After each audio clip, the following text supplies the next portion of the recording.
ನೀವು ಮಗ್ಗಿ ಬಾಯಿಪಾಠ ಮಾಡಿಸೋದು ಬಿಟ್ಟು ಯಾವ ರೀತಿ ಮಗ್ಗಿಯನ್ನು ಸಂಖ್ಯೆಗಳನ್ನು ಬರೆಯೋದ್ರ ಮೂಲಕ ಕಲಿಸ್ಬೋದು ಸುಲಭವಾಗಿ ಅನ್ನೋದನ್ನು ತಿಳ್ಕೊಳ್ಳೋಣ. ಈಗ 4ರ ಮಗ್ಗಿ ಕಲಿಯೋದು ಹೇಗೆ ಅಂತ. ಓಕೆ ನೋಡಿ, 1 2 3 4. 4ರ ಮಗ್ಗಿ ಬರೀಬೇಕಾದ್ರೆ ಹೀಗೆ ಸಂಖ್ಯೆಗಳನ್ನು ಬರೆಯೋದು ಗೊತ್ತಿದೆ ಅವನಿಗೆ. ಈಗ 4ರವರೆಗೆ ಬರೆಯೋದು, ಇಲ್ಲಿ ಗೀಟ್ ಹಾಕೋಬೇಕು. ನೆಕ್ಸ್ಟ್ 4 ಆದಮೇಲೆ 5 6 7 8 9 10 11 12 13 14 15 16 17 18 19 20 21 22 23 24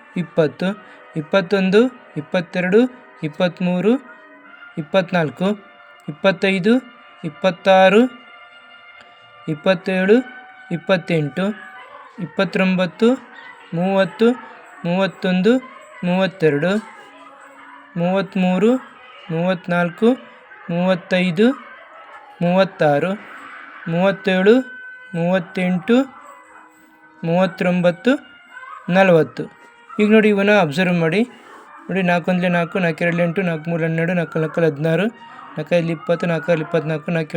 9 36, 4 10 40. ನೋಡಿ, 4ರ ಮಗ್ಗಿನ ಇದೇ ರೀತಿ ನಾವು ಎಲ್ಲ ಮಗ್ಗಿಗಳನ್ನು ಕೂಡ ಅಭ್ಯಾಸ ಮಾಡ್ಬೋದು, ಚಿಕ್ಕ ಚಿಕ್ಕ ಮಗ್ಗಿಯನ್ನು.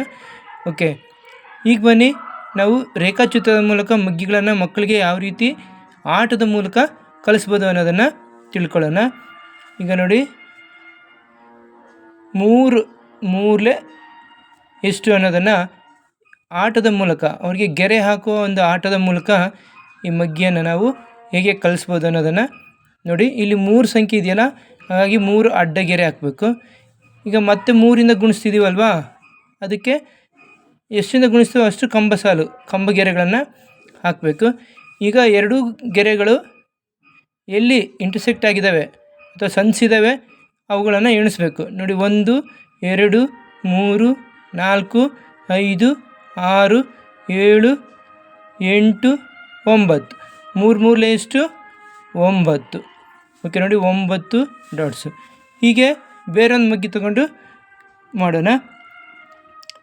ನೋಡಿ, 5 4 ಎಷ್ಟು ಬರುತ್ತೆ ಅನ್ನೋದನ್ನು ಇದೇ ಥರ ಮಾಡ್ತಾ ಹೋಗೋಣ. ನೋಡಿ, 5 ಅಡ್ಡಗೆರೆ ಹಾಕಿ 1 2 3 4 5. ನೋಡಿ, 4 ಇದೆಯಲ್ವಾ, ಅದು ಕಂಬ ಸಾಲು. 4 ಕಂಬಗೆರೆಗಳನ್ನು ಹಾಕಿ 1 2 3 4. ಈಗ ಇವೆರಡು ಸೇರಿಸಿರೋಂಥ ಬಿಂದುಗಳನ್ನು, ಛೇದಕ ಬಿಂದುಗಳನ್ನು ಎಣಿಸ್ತಾ ಹೋಗಿ. 1 2 3 4 5 6 7 8 9 10 11 12 13 14 15 16 17 18 19 20. ನೋಡಿ, 4 5 20 ಅಥವಾ 5 4 20. ಈ ರೀತಿ ನಾವು ಸುಲಭವಾಗಿ ಮಕ್ಕಳನ್ನು ಆಟ ಆಡೋದ್ರ ಮೂಲಕ ಆಡ್ತಾ ಮಗ್ಗಿಯನ್ನು ಸುಲಭವಾಗಿ ಕಲಿಸ್ಬೋದು.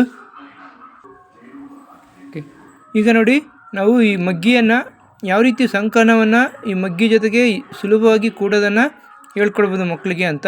ಟೋಟಲ್ ಅಷ್ಟು ಕೂಡೋದ್ರ ಬದಲು ಯಾವ ರೀತಿ ಕಲಿಸ್ಬೋದು ಅನ್ನೋದನ್ನು ನೋಡಿ. ಈಗ 5ರ ಮಗ್ಗಿ ಬರ್ಕೊಳ್ಳೋಣ.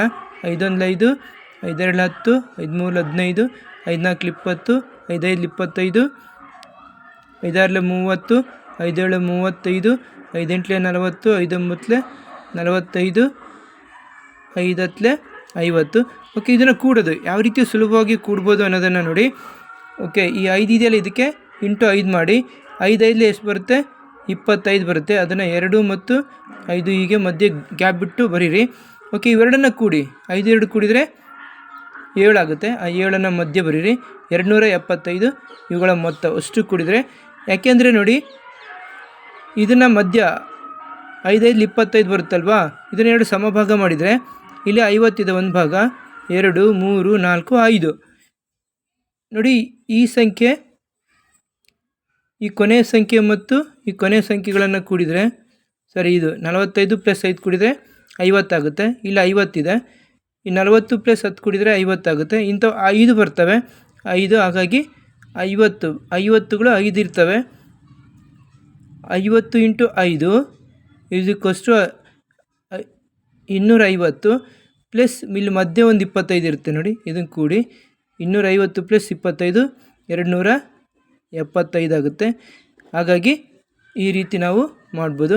5ನ್ನು 5ರಿಂದ ಗುಣಿಸಿ, ಯಾಕೆಂದರೆ ಇವು 5 ಇದಾವಲ್ವಾ, ಇದು ಕೂಡಿದರೆ ಟೋಟಲಿ 5 ಸಂಖ್ಯೆಗಳು 50 5 ಆಗ್ತವೆ, ಪ್ಲಸ್ ಮಧ್ಯದೊಂದು ಸಂಖ್ಯೆ ಉಳಿಯುತ್ತೆ, ಅದನ್ನು ಕೂಡಿದರೆ 25. ಹಾಗಾಗಿ ಈ ರೀತಿ ನಾವು ನೇರವಾಗಿ ಮಾಡ್ಬೋದು. ಈ ಮೊದಲನೇ ಸಂಖ್ಯೆಯನ್ನು ಇಂಟು 5 ಮಾಡಿ ಈ ರೀತಿ ಬರೆದು, ಆನಂತರ ಇವೆರಡೂ ಅಂಕಿಗಳನ್ನು ಗುಣಲಬ್ಧ ಬಂದಂಥ ಅಂಕಿಗಳನ್ನು ಕೂಡಿ ಮಧ್ಯದಲ್ಲಿ ಬರೆದ್ರೆ ಅದೇ ಬರುತ್ತೆ. ನೀವು ಇನ್ನೊಂದು ಸಂಖ್ಯೆ ತೊಗೊಂಡು ನೋಡಿ, ಅದೇ ರೀತಿ ನೀವು 13 ಮಗ್ಗಿ ಬರ್ಕೊಳ್ಳಿ. 13 1 13, 13 2 26, 13 3 39, 13 4 52, 13 5 65, 13 6 78, 13 7 91, 13 8 104, 13 9 117, 13 130. ಓಕೆ ನೋಡಿ, ಈಗ ಇದನ್ನು 13 ಇಂಟು 5 ಮಾಡಿ.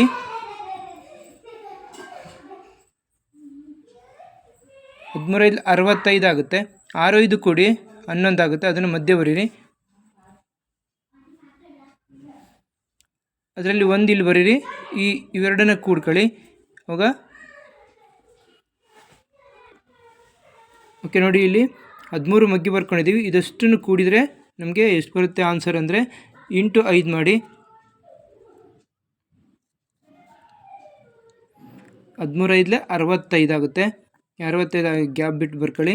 ಓಕೆ, 6 5 ಕೂಡಿದರೆ 11 ಆಗುತ್ತೆ. ಆ 11ರಲ್ಲಿ ನೋಡಿ 11 ಆಗುತ್ತಲ್ವ, ಅದರಲ್ಲಿ ಒಂದನ್ನು ಇಲ್ಲಿ ಬರೀರಿ, ಈ ಒಂದನ್ನು ಇದಕ್ಕೆ ಕೂಡ್ಕೊಳ್ಳಿ. ಅವಾಗ ಇದಿಷ್ಟು ಕೂಡಿ ಬರೀರಿ. 5 5 1 6 1 7 715 ಬರುತ್ತೆ ನೋಡಿ. ಈ ರೀತಿ ನಾವು ಸುಲಭವಾಗಿ ಇಷ್ಟು ಸಂಖ್ಯೆಯನ್ನು ನೇರವಾಗಿ ಈ ಥರ ಮಾಡ್ಬೋದು, ತುಂಬ ಈಸಿಯಾಗಿ. ಇದನ್ನಷ್ಟು ಕೂಡ ಅವಶ್ಯಕತೆ ಇಲ್ಲ.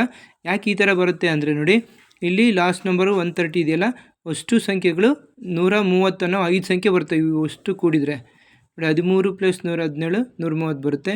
104 ಪ್ಲಸ್ 26 130 ಬರುತ್ತೆ. ಅಷ್ಟು ಕೂಡಿದರೆ ಇವು 5 ಬರ್ತವೆ. ಹಾಗಾಗಿ 130 ಇಂಟು 5 ಕೂಡಿದರೆ 13 5 65 ಪ್ಲಸ್ ಇಲ್ಲಿರೋದು ಅಂದರೆ 650 ಪ್ಲಸ್ ಇಲ್ಲಿ ಮಧ್ಯ 65 ಇದೆ ನೋಡಿ, ಇದನ್ನು ಕೂಡಿ ಇದಕ್ಕೆ 5 6 5 11 ದಶಕ 1 6 7 715 ಬರುತ್ತೆ. ಈ ರೀತಿ ನಾವು ಇದನ್ನು ಸರಳವಾಗಿ ಈ ಮೊದಲನೇ ಸಂಖ್ಯೆಯನ್ನು 5ರಿಂದ ಗುಣಿಸಿ ಆ ಸಂಖ್ಯೆಗಳನ್ನು ಕೂಡಿ ಮಧ್ಯೆ ಬರೆದ್ರೆ ಆಗುತ್ತೆ. ಇದೇ ಥರ ನಾವು ಎಲ್ಲ ಸಂಖ್ಯೆಗಳನ್ನು ಕೂಡ ಲೆಕ್ಕ ಹಾಕ್ಬೋದು. ಸುಲಭವಾಗಿ ಮಕ್ಕಳಿಗೆ ಈ ರೀತಿ ಹೇಳ್ಕೊಟ್ರೆ ನಾವು ಸುಲಭವಾಗಿ ಮಗ್ಗಿಯನ್ನು ಮತ್ತು ಕೂಡೋ ಲೆಕ್ಕಗಳನ್ನು, ಮಗ್ಗಿ ಜೊತೆಗೆ ಕೂಡೋ ಲೆಕ್ಕಗಳನ್ನು ಸರಳವಾಗಿ ತಿಳಿಸ್ಕೊಡ್ಬೋದು. ಮಕ್ಕಳು ತುಂಬ ಆಸಕ್ತಿಯಿಂದ ಕಲಿತಾರೆ. ಓಕೆ ನೋಡಿ, ದೊಡ್ಡ ದೊಡ್ಡ ಸಂಖ್ಯೆ ಮಗ್ಗಿಗಳನ್ನು ಯಾವ ರೀತಿ ಮಕ್ಕಳಿಗೆ ಸುಲಭವಾಗಿ ತಿಳಿಸ್ಕೊಡ್ಬೋದು ಅಂತ.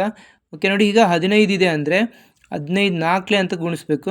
15 4 ಎಷ್ಟಾಗುತ್ತೆ ಅನ್ನೋದನ್ನು ಈಗ ನಾವು ಸುಲಭವಾಗಿ ಹೇಳ್ಕೊಡ್ಬೇಕಂದ್ರೆ, ಓಕೆ ಇಲ್ಲಿ 15ನ್ನು ಡಿವೈಡ್ ಮಾಡ್ಕೋಬೇಕು. 10 ಪ್ಲಸ್ 5 ಅಂತ ಮಾಡಿಕೊಂಡು ಇವೆರಡಕ್ಕೂ ಕೂಡ 4ರಿಂದ ಗುಣಿಸ್ಕೋಬೇಕು. ಇವಾಗ ಈ 10 ಇದೆ ಅಲ್ವಾ, ಯಾವಾಗಲೂ ಕೂಡ ಯಾವುದೇ ಸಂಖ್ಯೆನ 2 ಅಂಕೆ ಸಂಖ್ಯೆ ಬರುತ್ತಲ್ವ, ಅದನ್ನು ಈ ರೀತಿ ಸ್ಪ್ಲಿಟ್ ಮಾಡ್ಕೋಬೇಕು. 10 ಪ್ಲಸ್ 5 ಅಂತ ಬಿಡಿಸ್ಕೊಂಡು ಈ 10ಕ್ಕೆ ಈ 4ರಿಂದ ಗುಣಿಸ್ಕೊಂಡು ಬರ್ಕೋಬೇಕು. ಎಡಗೈಯಲ್ಲಿ ನಾವು ಯಾವಾಗಲೂ ಕೂಡ ಈ ಕಡೆ ಎಡಗೈಯಲ್ಲಿ 10, ಬಲಗೈಯಲ್ಲಿ 4 ತಗೋಬೇಕು. ಹೀಗೆ 4 ಈ 5 15ನ್ನು ನಾವು ಡಿವೈಡ್ ಮಾಡ್ಕೊಂಡಾಗ 10 ಲೆಫ್ಟ್ ಹ್ಯಾಂಡ್ ಸೈಡಲ್ಲಿ ಯಾವಾಗಲೂ 10ಸನ್ನು ಅಥವಾ 20ಸನ್ನು 25 ಅಂತ ಬಂತು ಅಂದರೆ, ಈಗ 25 ಅಂತ ಇದೆಯಪ್ಪ ಅಂದರೆ ಇದರಲ್ಲಿ 20 ಪ್ಲಸ್ 5 ಅಂತ ತಗೋಬೇಕು. ಲೆಫ್ಟ್ ಹ್ಯಾಂಡ್ಗೆ ನಾವು 20 ಅಂತ ತೊಗೊಂಡ್ರೆ ರೈಟ್ ಹ್ಯಾಂಡ್ಗೆ ನಾವು 5 ಅಂತ ತಗೋಬೇಕು.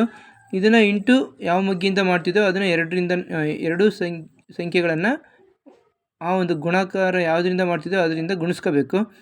5ಇಂದ ಮಾಡ್ತಿದ್ದೀವಿ ಅಂದರೆ ಓಕೆ, 5 20 100, 5 2 10 100 ಇಲ್ಲಿ ಬರುತ್ತೆ. ನೆಕ್ಸ್ಟ್ ಈ 5 ಇಂಟು 5 ಗುಣಿಸ್ಕೊಂಡ್ರೆ 5 5 25. ಈ 125 ಕೊಡಿದ್ರೆ 125 ಆಗುತ್ತೆ. 25 5 125. ಈ ನೋಡಿ 125 ಮಗ್ಗಿನ ನಾವು ಸುಲಭವಾಗಿ ಈ ರೀತಿ ಸ್ಪ್ಲಿಟ್ ಮಾಡಿ ಗುಣಿಸಿ ಕಲಿಸ್ಬೋದು ಮಕ್ಕಳಿಗೆ. ಇದು ತುಂಬ ಇಂಟ್ರೆಸ್ಟಿಂಗಾಗಿ ಇರುತ್ತೆ. ಹಾಗೆಯೇ 25 5 125 ಅನ್ನೋದನ್ನು ಹೀಗೆ ನಾವು ಸರಳವಾಗಿ ತಿಳಿಸ್ಕೊಡ್ಬೋದು. ಹಾಗೆಯೇ ಇಲ್ಲಿ 15 ಮಗ್ಗಿ ನೋಡಿ, 15 4 60 ಅಲ್ವಾ, ಇದನ್ನು 10 + 5 ಅಂತ ಮಾಡ್ಕೋಬೋದು. ಈ 10 4 40, ಇದು ಎಡಗೈಲಿ 40 ಇದೆ ಅಂದ್ಕೊಳ್ಳಿ. ಇದು 10 + 4 ಸಾರಿ ಇಂಟು 4, 10 4 40, ಇಲ್ಲಿ 40 ಇದೆ. ಹಾಗಾಗಿ 10 4 40 ಪ್ಲಸ್ ಈ 5 ಇದೆಯಲ್ವಾ, ಬಿಡಿ 5, 5 ಇಂಟು 4, 5 4 20, 20 ಆಗುತ್ತೆ. ಈಗ 40 20 ಕೂಡಿ ಅವೆರಡನ್ನ 60 ಆಗುತ್ತೆ.